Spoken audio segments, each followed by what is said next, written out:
Hello, everyone. We'll get started in just a minute. Let everyone filter in from their last meeting. We're excited to have you here today. We've been doing this all for Career Month, but if you want to throw in the chat where you are joining us from, we love to hear where you are tuning in from. Hopefully it is someplace that is a bit warmer than Chicago is today. It's sunny today, but not quite warm yet. NYC. NYC, yeah. Hello, Netherlands.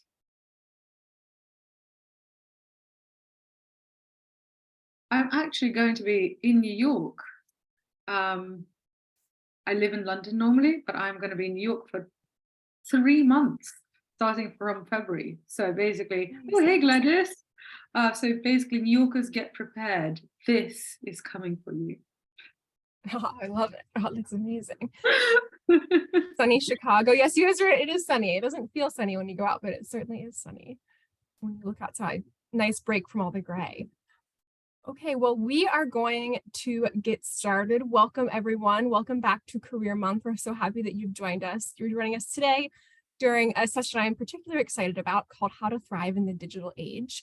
In the age where, as Sophia will say, every coffee shop has an app, you have to learn your digital skills as a business leader. But what does that mean in practice, and how deep do you really need to go? So we are going to talk about that today, how to improve your life and your digital life as a business leader. We are led today by Sophia Matveeva, who is a graduate of Booth.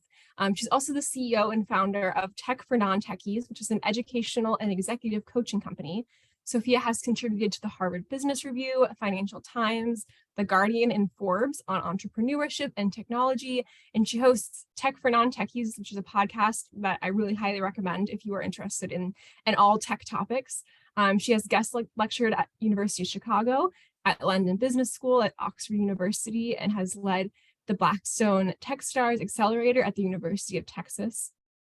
She's a startup mentor at the Polsky Center here at UChicago for entrepreneurship, and has advised leading accelerators through Chicago Booth's New Venture Challenge and the Microsoft London College of Fashion Incubator. So we really appreciate her taking her time to join us today.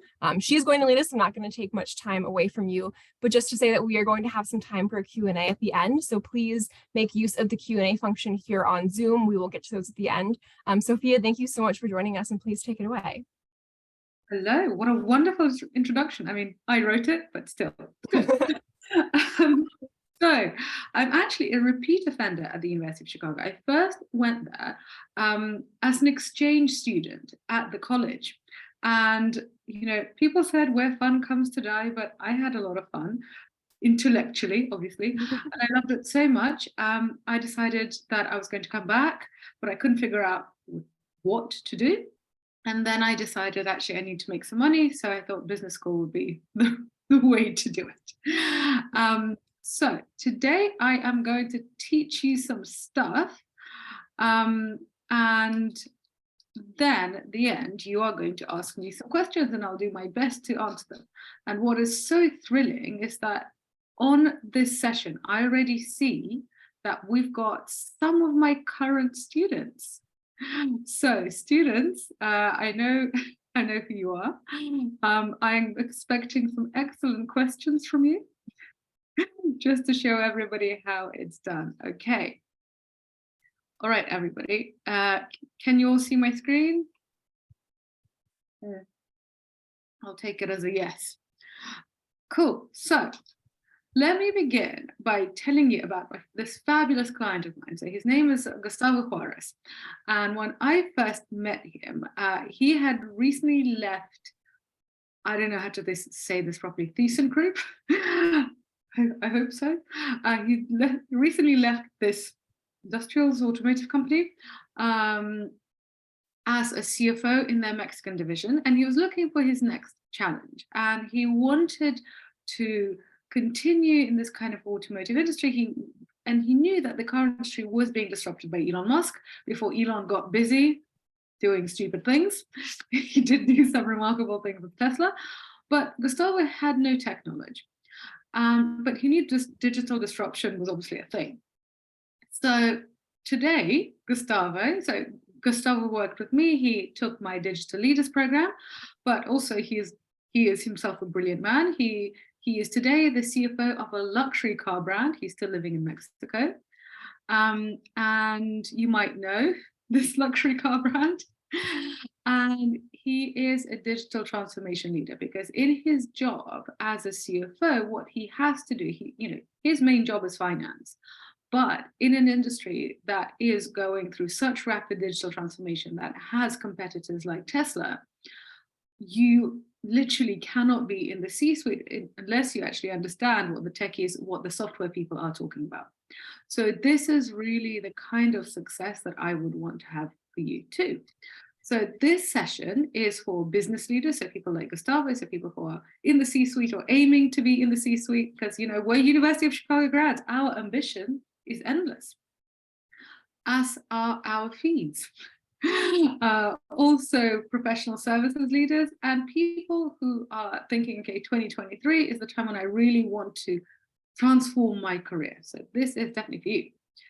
Okay, so by the end, you're going to know the key difference between digital and traditional businesses, what to learn and where to let go, and also how to actually use these skills to have a great career. Because there's no point of learning stuff unless you have an aim, like why you're learning it. Okay, so this is me in the olden days. This is about like 9 years ago now. Yeah, I am here and I'm in a bakery and I'm terrified because I have just hired this man and his name is Nikolai and he is a back-end developer. So at this point I had just graduated from business school and I had set up, I'd co-founded a retail technology company. And at this, basically we raised some money, we raised about $1 million. And then I started hiring people. And I had no idea, I didn't know anything about technology, but I was like, I'll figure it out, it's fine. And this was my first hire. His name is Nikolai. He was a back-end developer. And we met up here in our first meeting when we were talking about building the back end on Ruby on Rails. And if that went over your head, that's fine, because I had no idea what he was talking about either, which is terrifying because I was his boss. So at this point, like imagine you've raised money from investors, you've got a team, you have no idea what these people are talking about, but you can't leave because like you started it all. So then I thought, okay, I've got to really figure this stuff out really, really quickly. So because before that I worked in the media, I worked in private equity, I was definitely not in tech or digital. So at this point I had spent about $180,000 on my MBA from Chicago Booth, where frankly I did not learn anything about technology. Then we went through the NVC, the New Venture Challenge, great for testing business cases, not so great to understand anything about technology. Then I thought, okay, everybody's telling me to learn to code. So I signed up to this course from Stanford. And then somebody else told me, you've got to do product management. I was like, I don't know what product management is, but fine, I'll do that too. And in my spare time, I was trying to run a company. I mean, of course, I'm being facetious because spare time, you don't run a company. But if you are a business person like me, like I worked in traditional businesses, like, in finance, and I didn't know anything about technology. You might feel overwhelmed and you might end up doing this kind of thing. And I've seen quite a lot of other people do this kind of thing. It was terrible. Like, it was a terrible lifestyle choice. But I then hustled my way into writing for Forbes. And I thought, okay, I'm going to use this as free consulting to interview lots of people who are like me, business people succeeding in the tech world, to basically ask them, well, what do you have to learn? What do you have to do to be a leader in these digital companies? And what I saw is that actually everybody said to me, you have to learn the basics, but you don't actually have to go into the weeds. You do not have to become a coder unless it really floats your boat, unless you really want to. So actually, one of the people I spoke to is a fellow University of Chicago graduate. This is David. He is actually he's often one of the judges on the NVC finals, so he's an important guy to impress. He started his, so like me, he did political science, not computer science at UChicago. He then worked as a management consultant and saw an opportunity in the advertising sector. He founded an advertising technology company, which he sold for a large amount of millions. And then he became one of New York's top angel investors. And now he has founded his second startup, which is doing really well. So he is a very successful non-technical founder and investor. And this is what David has to say to all of us. He says, you should become fluent and knowledgeable of software trends and best practices. Learn how to manage a technical endeavor from both a project and a product standpoint. But you will not get credit or a moral victory for becoming an average coder in a world that only values excellence. I mean, also, what a UChicago way of putting it. Like, isn't it great? I've got lots more UChicago examples here for you to inspire you. So basically, after I started listening to people like David, my company started doing better. So I've started getting better reviews. But anyway, we're not talking about that. That was a long time ago. I had to shut that company down during COVID, so that wasn't great, but other great things happened. I started teaching at London Business School, Oxford University, as Natalie mentioned, writing for the Harvard Business Review, and I've now been running Tech for Non-Techies, this education company, for I think 3 years now. And yeah, this is me at London Business School, which is a great business school, but Chicago Booth is better. So if you're thinking of which one, Chicago Booth, pick that one. But LBS, place number 2.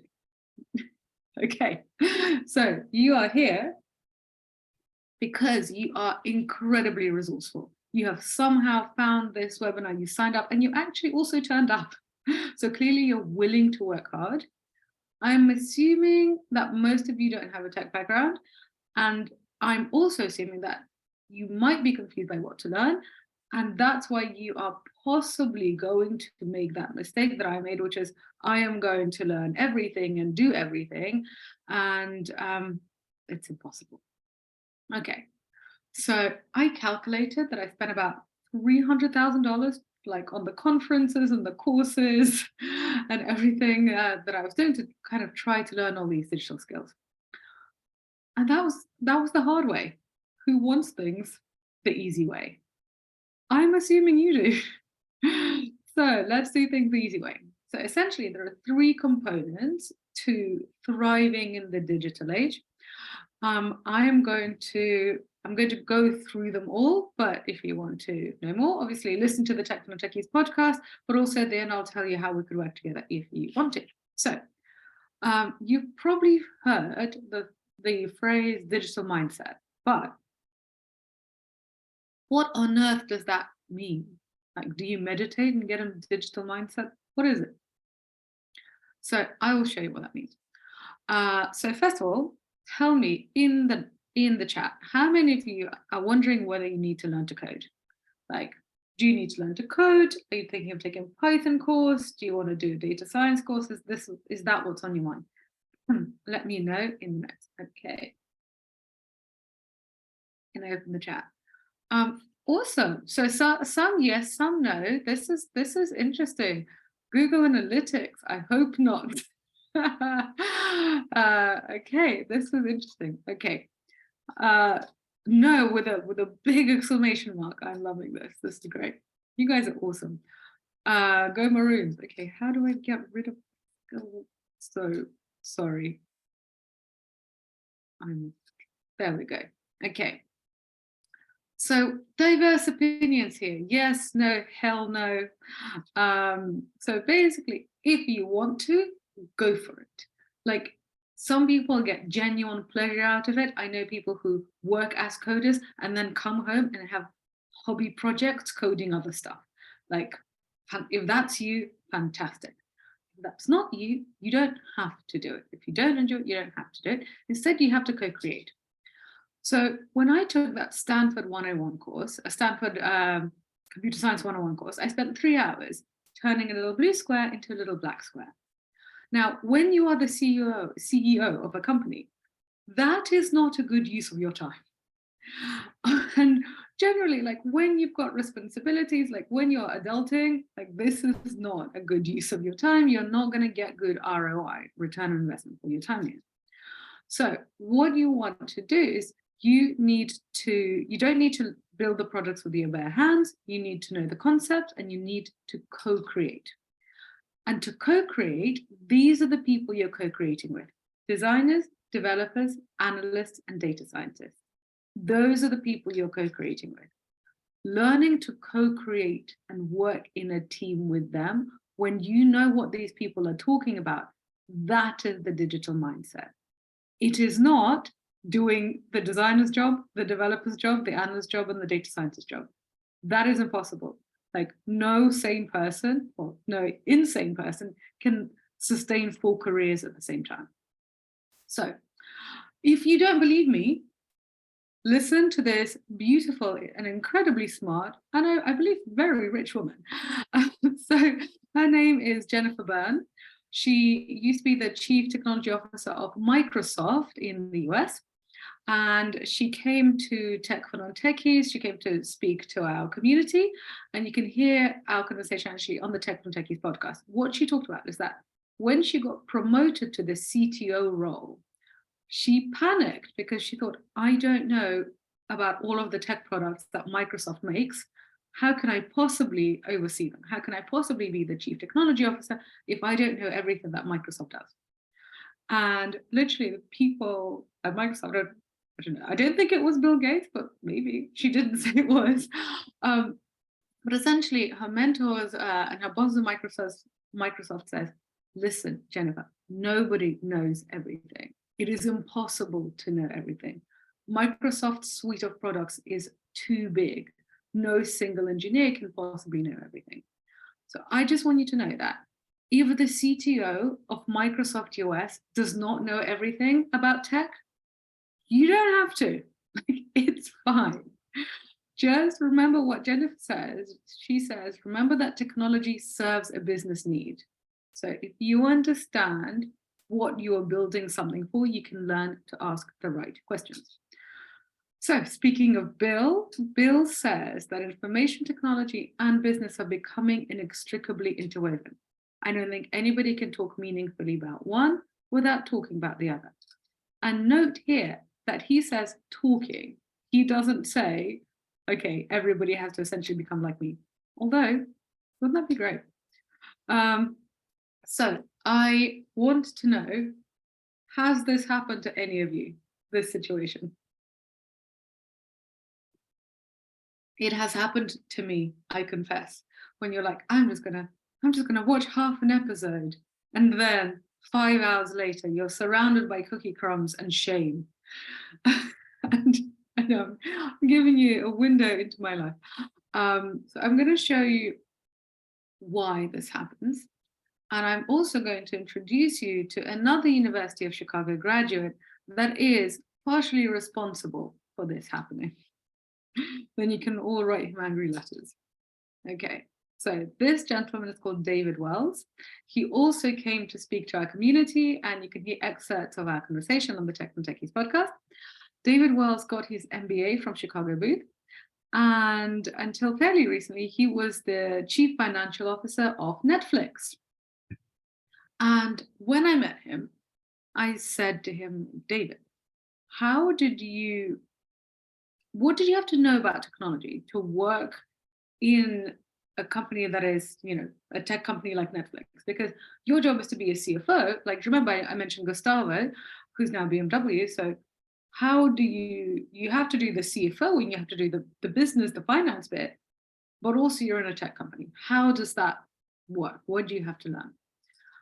And here's an example that he gave me that I want to share with you. I've kind of changed it a little bit because I want to talk about France because it's fabulous. So let's imagine that Netflix is not yet in France. So the French have been deprived of Netflix.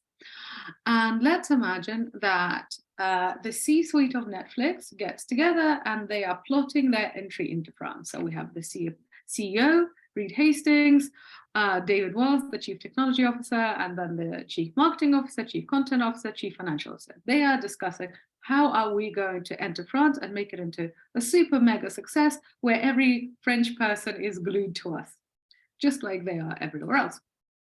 So first, the Chief Content Officer says, well, oh, by the way, have you seen this show? It is so good.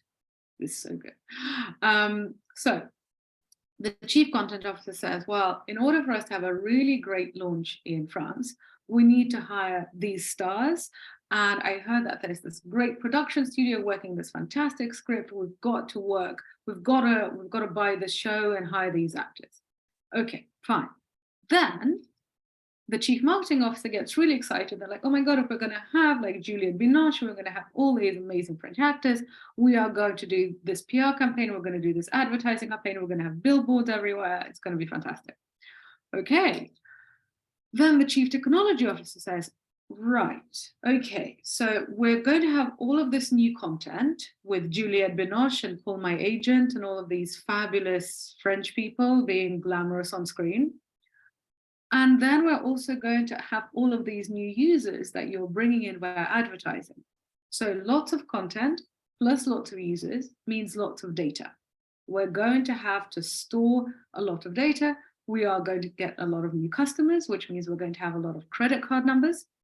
So we're gonna have a lot of sensitive data that we really need to store very tightly. So that means that we are going to have to increase our data storage costs.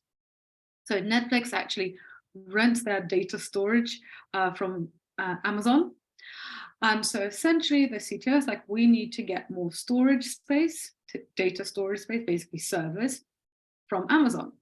At which point, David is basically sitting there calculating everything. It's like, okay, we need to pay this much money to the French actors. We need to pay this much money to the directors. We need to pay this much to the PR company. And now he will turn to the CTO and say, how much, like, can you talk to me about our server capacity? What do we need to upgrade? And then this way, the CFO can actually make financial decisions. So in this, what I've given you is an example of speaking tech. In this case, the Chief Financial Officer does not actually need to go and inspect the servers himself. This is not what he's doing. But he needs to understand what servers are. He needs to understand why some levels of security have to be more expensive and less expensive, because credit card numbers are more sensitive than maybe some of the older content, that they have to be different layers of security, and that costs different levels of money. That then allows him to do his job, to make the right calculations and figure out essentially how they're going to pay for all of this stuff. This is speaking tech. And so I want you to see that the digital mindset, the first bit that I talked to you about is understanding how to co-create with people. Co-creating with people means not knowing everything, but it means knowing enough that you actually understand what they're talking about. For that, you need to understand core concepts. Like if you don't know what a server is, if you don't have a basic understanding of what is AWS, if you don't understand, say, what user experience designers do, you don't speak tech, which means you can't communicate properly with your colleagues, which means that you cannot lead in the digital age. That is not what I want for you. So this is why I want you to learn to speak tech. So I'm going to teach you a core concept that once you know it, like even if you just know that, it's going to help you immensely. Okay, let's go. We're all still alive. I can see comments here. Every weekend. Okay, awesome. So actually, before I continue, I promise you more Chicago examples. So this is actually another lovely person who I worked with, who I actually do still work with. So one of my wonderful students, her name is Dr. Marilyn Sandor. She is beautiful.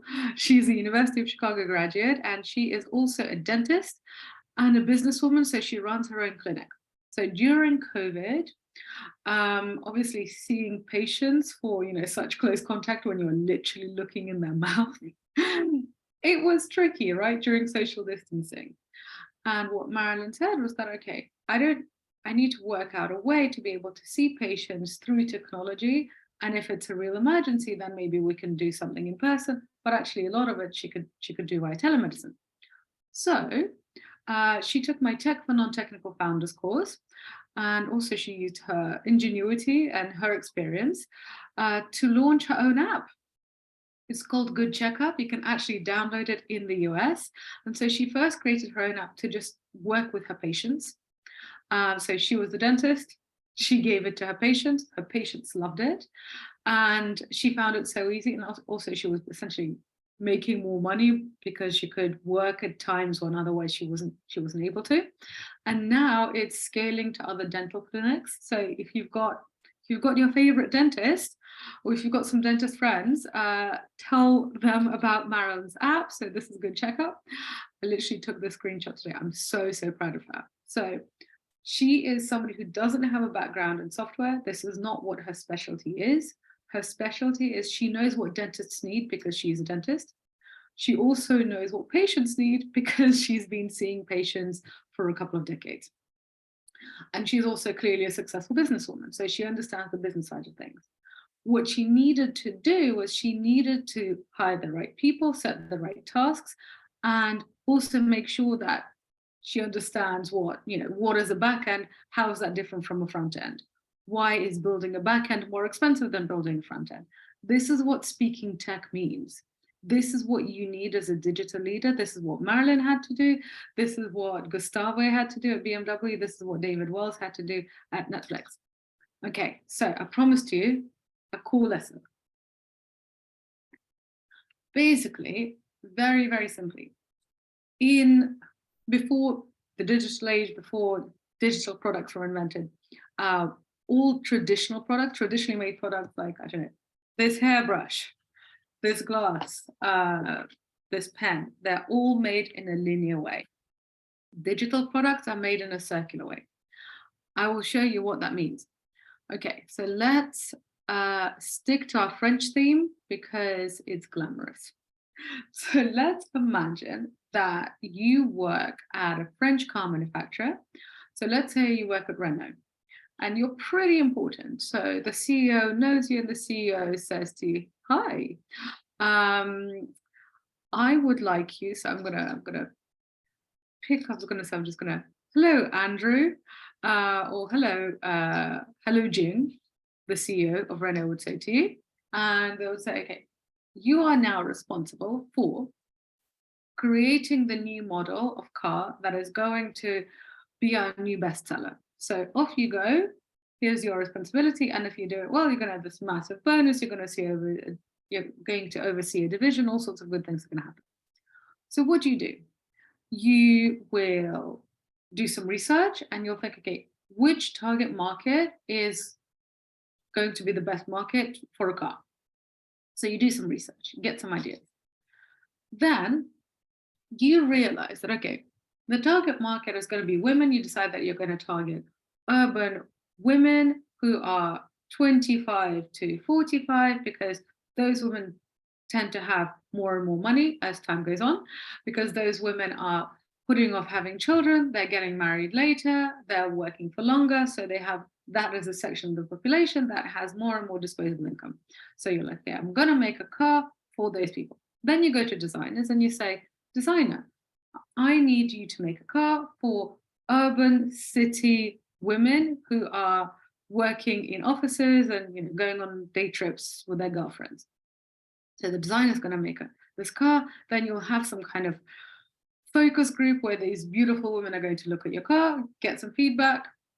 Then what do? You go to the engineering stage where your design becomes an actual car. And at this point, obviously you haven't sold anything because you can't sell this, right? So it's quite risky. Like, you don't really know if it's going to work. Then you get your car out onto the shop floor and you do lots of PR, you do lots of advertising, get lots and lots of people to essentially find out about the car. And now tell me, write in the chat box, what is the best possible thing that can happen here? So this is the salesman. These people this is your fashionable woman looking at the car. What is the, what is the best thing? What is it that you want to happen at this point that you're really hoping for? Write your answers into the chat box. What is the, like, as the car manufacturer, and like your promotion depends on this, what is it that you really, really want to happen?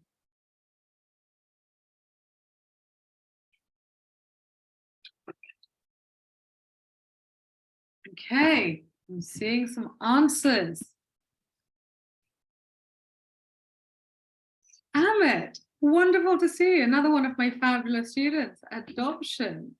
Peggy says sale. Michael says sale. Okay, so you're on the right track. And also, I tricked you. This is a trick question. This is a trick question. Okay, so I'll show you why this is a trick question. So basically, if the car, like, you're right, you want the car to sell because you're running a business and you need to make money. This is what you're doing here. But okay, so imagine the car gets sold. Do you know who's driving it? You don't. Like, you're trying to aim it at these fashionable, fabulous women, but maybe it becomes a grandpa car. Like, okay, I mean, grandpa still have money, but it's not quite the image you're going for. Or like, where is she driving it? So you thought that she was going to go on all these fabulous city trips, but actually she's stuffing her 3 children into it and driving them around various kindergartens. Or maybe it is your target customer and maybe she is behaving exactly the way you expected her to, but the car is kind of annoying. Like, it's not breaking down, but kind of smells a bit funny, and the leather squeaks and the cup holder's in the wrong place. Like, there isn't much you can do about it, and also you don't find out. And so this is the problem with traditional products like a car or like a hairbrush. Once it's made and once it leaves the manufacturer, your communication with this product, like your life as a manufacturer with this product, ends. And so you don't know how it's being used, and there isn't really much you can do about it. So this is why it's linear. You go from idea, design, engineering, sales, and then it goes never to be seen again. This is why at stage 4, your product has to be perfect. You cannot sell a tricycle and make it into a car as you go. It is impossible. The linear process emphasizes perfection. Now, let's talk about the digital process, which is circular. So let's imagine that you are going to make a taxi hailing service. In the days before Travis Kalanick sexually harassed everybody. So in the stages are similar. So you're like, okay, is there a target market? Who would want this? Like, what's the market size? All of that business school stuff that you would do that.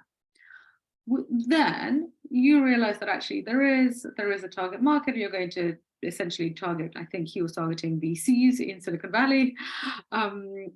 Quite smart. So then you would work with designers. These are user experience and user interface designers, so different to what you see with a car, but kind of, theoretically it's similar. You have to have a prototype which is made by designers. Then that design has to go to engineers. So in this case, engineers are writing code as opposed to like bashing metal, but it's still so far it's literally the same. Idea, design, engineering. But then, this is where it's magical. Then your product is released. Your app is released on the App Store. And this is where things get really, really different. People start using your app and you can see how they're using it. You can see who's using it. You can literally track, like, they get into the app, where are they pressing? How long are they lingering? Where are they getting stuck?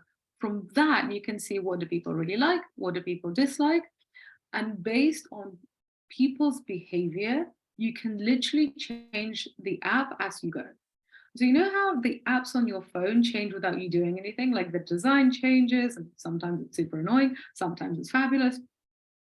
It is because this team of people is essentially constantly working in the background to keep on updating the project. So what happens is that after analysis, you go back to have more ideas, and the cycle starts again. So for digital products, for apps, for sites, for algorithms, for anything that involves software, there is a circular production process, which always goes from idea, design, development, release, analyze results. Based on those results, come up with new concepts, new designs, new code, new releases, etc., etc. So this means that you have to learn how to co-create with all of these people. And this is what I mentioned before. This is what the digital mindset is. The digital mindset emphasizes small steps in a direction which you are building in with your audience, with your users, with market reaction. This is what the digital mindset is.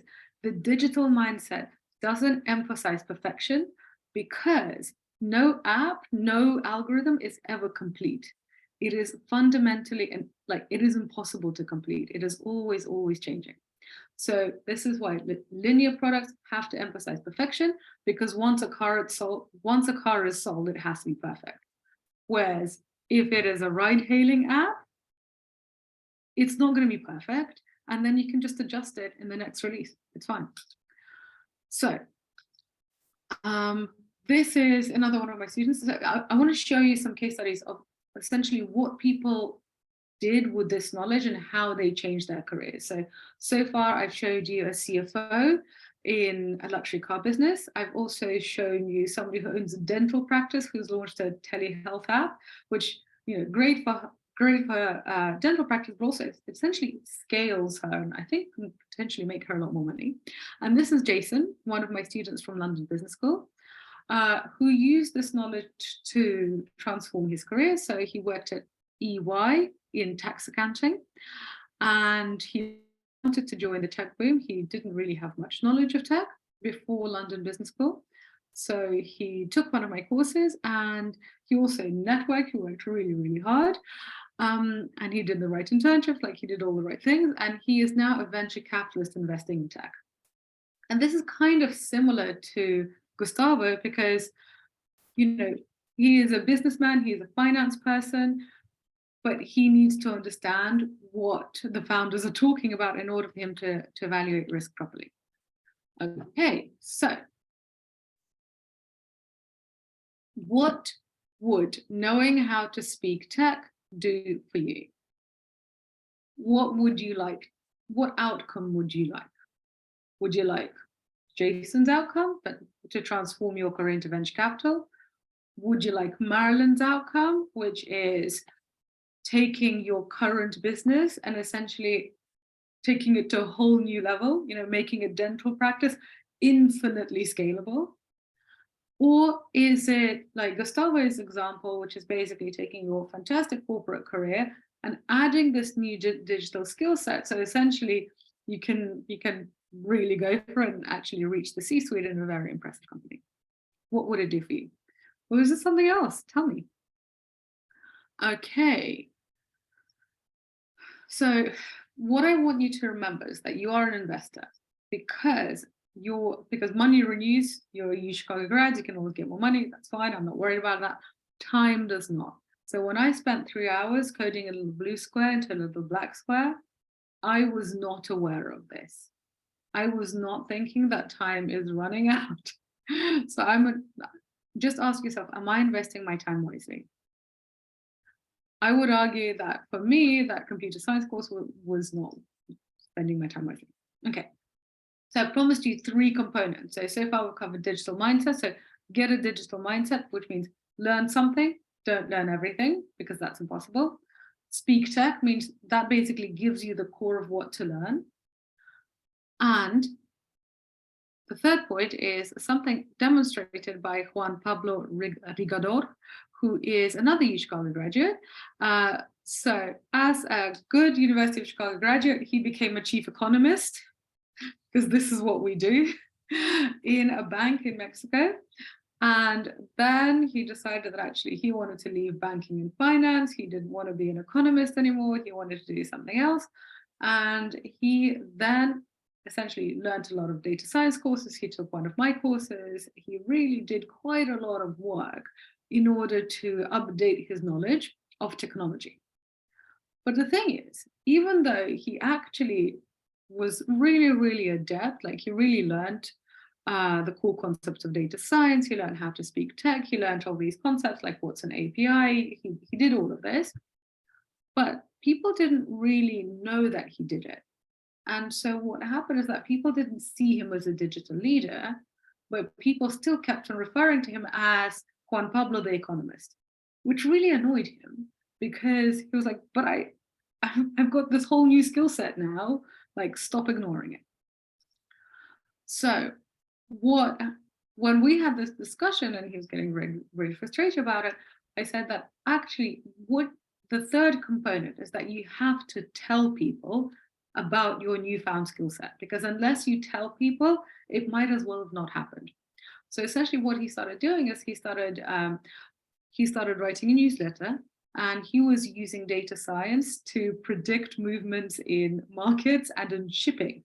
And so he started using, it's so UChicago, of course. And so he then started writing this newsletter, essentially with his research on economics using data science, which was a really, really new and interesting approach on the Mexican market.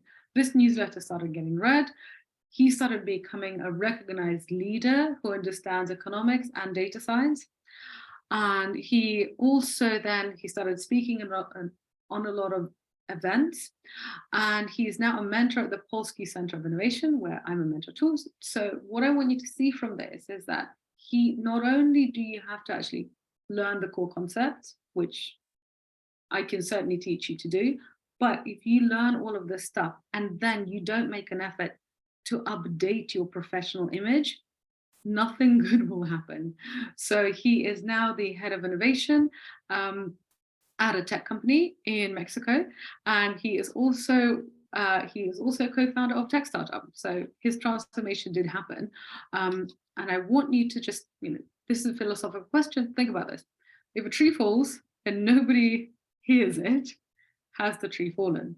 Have you done that thought experiment in core? Basically, if you learn to speak tech, but nobody knows about it, will it change your career? It won't. So to go from traditional business manager or an economist to digital leader, not only do you have to learn all of the stuff, you have to update how people see you. And this is why the third component is tell the world. So the first component is understand you don't have to know everything and be comfortable with the fact that you don't know everything, but you're in a room full of tech pros, you don't know everything, but you still have to ask the right questions. So this is what the digital mindset is. You don't have to know everything, but you have to know some core concepts. That is learning to speak tech. And finally, so once you got these two concepts, that is great, that's great, but it is not enough. Unless you tell people and you update your professional image to being a digital leader, then you're not going to get picked for those CFO opportunities. Nobody's going to know about your app. You're not going to get that venture capitalist job. This is why you really need to do all three. Okay, so now we are coming up to questions. And here are a couple of things I'm going to send them to you here. So in 2 weeks, on Sunday, February the 5th, we have a workshop on how to plan your year like a digital leader. So basically, how do you want 2023 to work out for you? I want it to work out for you like it's worked out for Marilyn, for Gustavo, for all of these fabulous people. So it is an application. So you have to apply to come. So I'll just send you the information here. If it floats your boat, just send the application form, and in the application form, just say that you found out about the workshop through UChicago. And also here, I've just sent you, I've just sent you 10 core concepts of learning to speak tech. So basically that is a free guide to the top 10 concepts that digital leaders need to know. So if you're a business leader, you want to thrive in the digital age, you've never heard like of these tech concepts, or you've heard the term API, but you don't really know what it means, get this guide. It's free. It takes you through everything. Okay, so I can see a question. What would you advise reading the digital mindset? Haha, this is so funny, because the author, as I said, some of my students are here, the author actually came to Tech Fun Techies. So at Tech Fun Techies, we have the courses, we have the digital leadership program, and every month we have somebody coming to speak to us about a digital concept. And the author of that book, who is quite good looking, by the way, so I'm just going to stop sharing. The author of that book came to speak to us in November, and I think some of my students were on this. So first of all, the book is useful, but what you could do is you could listen to the podcast. So we actually have an episode, I think it's called Digital Mindset. So it's a few episodes ago. So have a listen to that podcast episode. If the author resonates with you, then get the book. Okay, Natalie, I know you had some questions.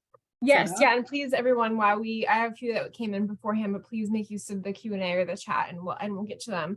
I think the first question that came up a couple times in the registration people is, how do you know what you don't know yet? Because I think there are a lot of people who are aware that there's gaps in their knowledge about tech and technology that they want to fix, but they're not quite sure what all they don't know. So how do you start to address, where do you start? How do you start at the problem?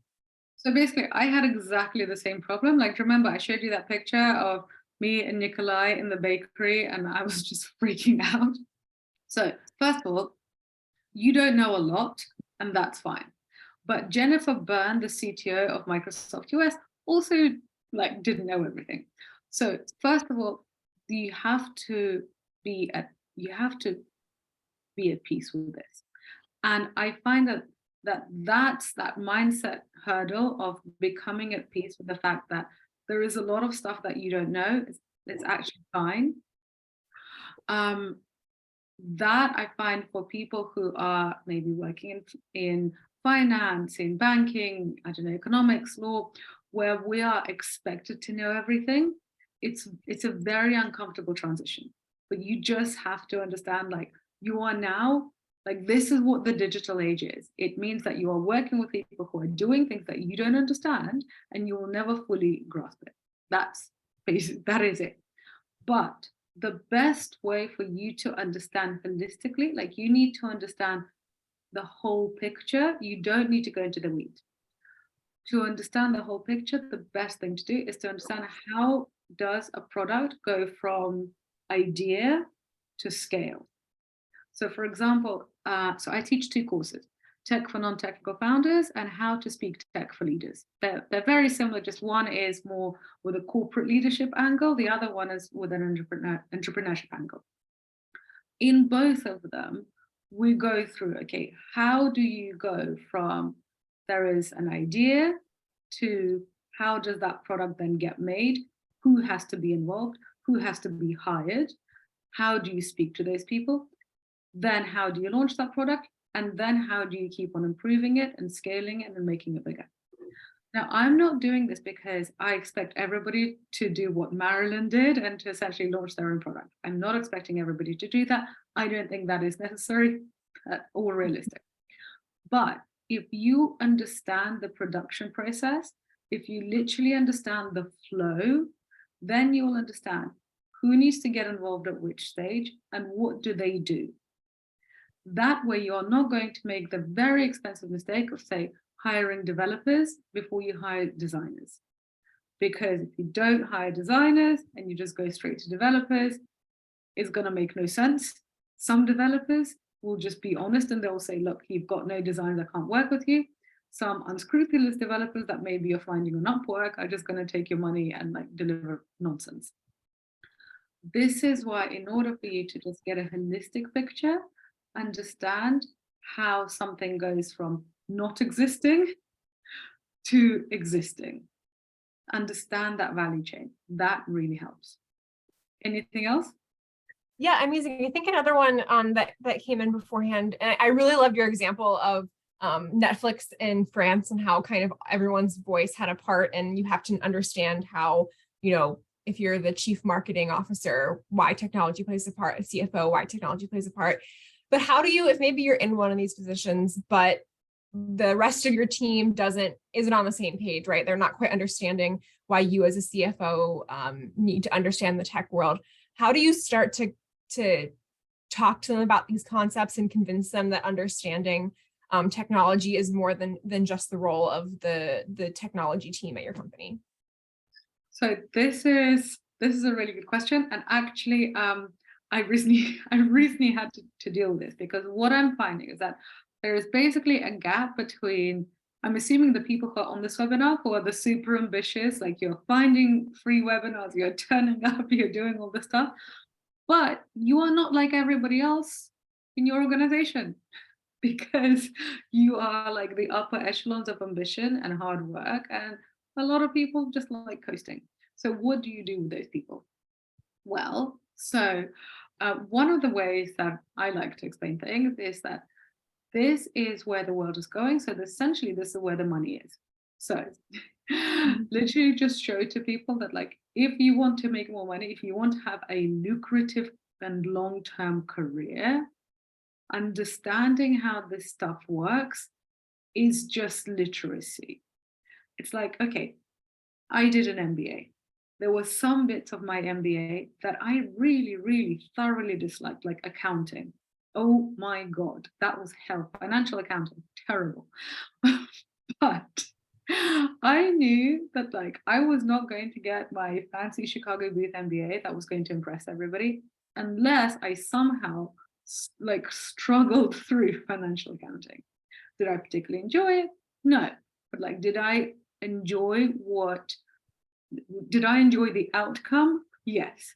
And so, for example, I love teaching tech. I think there are fun, more interesting kind of stories. Like, there's an interesting way of teaching it. There's a dry way of teaching it.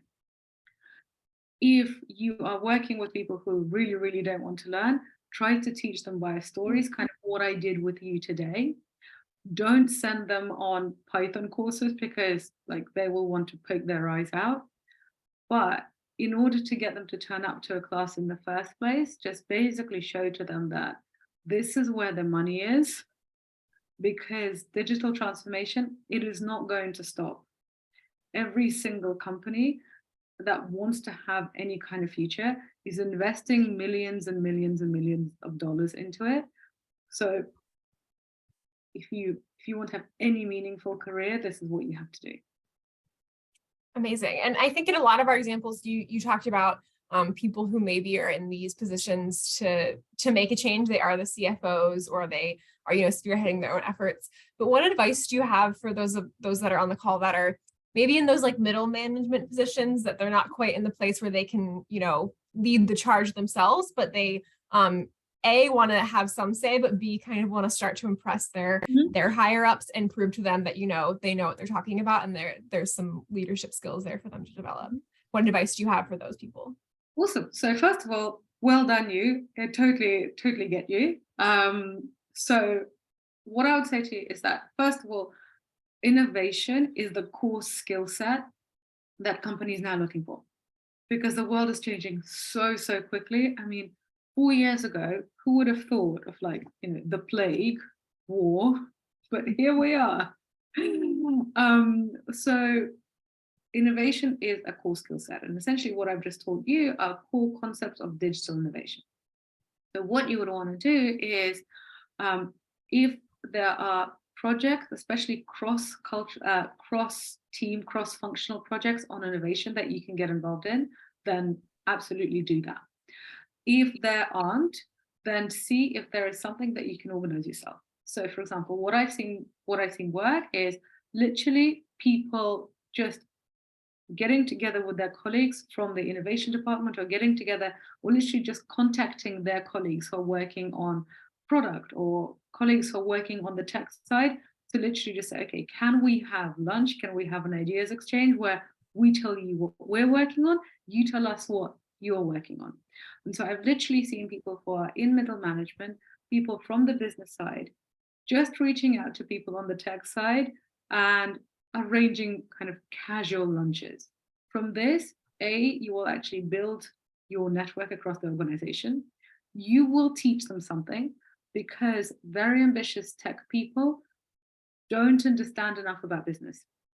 So I have quite a lot of engineers who come to me who say, I know all of the tech stuff, but I don't know why we're doing it. Like, I don't understand I don't understand the business concept.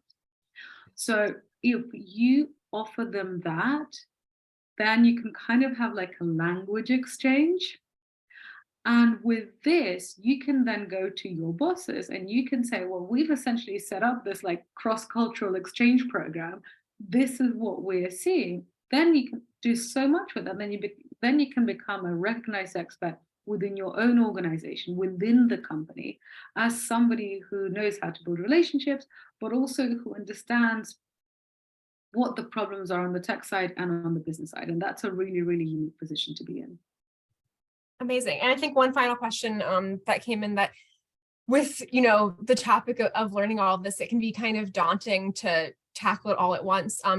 And there were some questions about, do you think it's better to take it on as a holistic approach to learn tech, as a whole topic, or is there any benefit to sort of learning a specialization? Can you be your team's expert on digital marketing if you're working for a marketing team, or is it better to kind of to learn it all and cover all bases? Well, so it depends what you're doing, right? So if you're working in marketing, it does make sense for you to master digital marketing. Like, that is the logical next step. And frankly, I don't understand how you can work in marketing or advertising right now without understanding like what, these core concepts of technology, like learning to speak tech for leaders. You have to do that. If you are in a field that's kind of less obvious, let's say you're a lawyer, and then, so I've worked with lawyers, and the questions always been like, okay, well, what do I really need to learn? Because I'm not going to go and launch an app, and I am not working with tech clients. So what is it that I need to know? And what I say to those people is that actually this holistic project that I've talked to you about, the way I teach it, how product goes from not existing to design to development to launch to scale, understanding that value chain, it gives you an overview. It gives you enough comfort. So let's go back to that, to me studying financial accounting, which I did not enjoy. But now I run a company and I hire accountants and they file accounts for me. And so I have to, have conversations with these people, and I have to also project cash flows and, do all the things that you need to do when you're in a decision-making capacity. Now, for that, within, the Chicago Booth Financial Accounting course, I learned enough to feel comfortable. And also where I don't feel comfortable, I know what question to ask. This is the way I designed my courses. So then basically kind of on the model of what a business school course is, because a business school course, like if you take a quarter taking studying marketing, you are not going to become a marketer. Like, that is not going to happen. But you will understand the general concept of what marketers are talking about. You will be able to hire them, you'll be able to cooperate with them. If you then decide that actually marketing is really exciting for you, that quarter is going to be enough for you to understand, oh, you know what, like, I'm going to quit my job at EY and I'm going to work in PR instead. So I would say unless there is a very obvious thing like doing digital marketing from marketing, take a holistic overview. And from that, you'll be able to see what interests you. Because I've had some people who are like, oh, you know what? I didn't know anything about user experience design. Through your course, I learned that actually this is something that really, really appeals to me. I am now going to do maybe a qualification in that or take a deep dive into that. But unless you understand how that fits into the whole thing, you won't even be able to determine what you like. Amazing, amazing. Well, thank you so much for joining us, Sophia, today. This was incredibly insightful. I know I personally learned a ton. And I will make sure that the links that she shared with everyone are in our follow-up email, so you can access that. Thank you, everyone who's joined us today. We are really glad that you're able to participate as a part of Career Month. I'm throwing in the chat our next data science themed topic that is going to round out Career Month with us, the future of data science and AI, talking about the ethics of artificial intelligence with some AI experts. But we really appreciate you all being here today. Thank you so much and enjoy the rest of your day. Thank you, and say hi to me on LinkedIn.